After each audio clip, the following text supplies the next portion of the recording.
கொள்ளைக்கு காரணம் ஆண்டவன்டா தடை பல பெற்றவன்டா தலை கண்ணம் விட்டவன்டா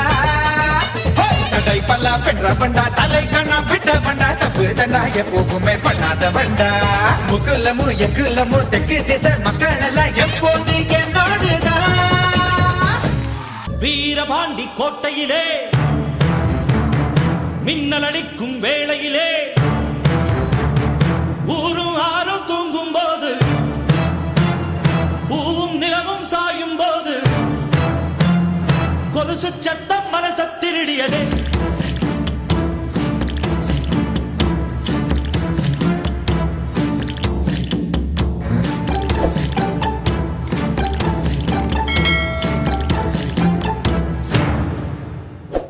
வீரபாண்டி கோட்டையிலே மையிருட்டு வேளையிலே கொலுசு சத்தம் மனச திருடியதே வீரபாண்டி கோட்டையிலே மின்னல் அடிக்கும் வேளையிலே வளவி சத்தம் இதயந்திர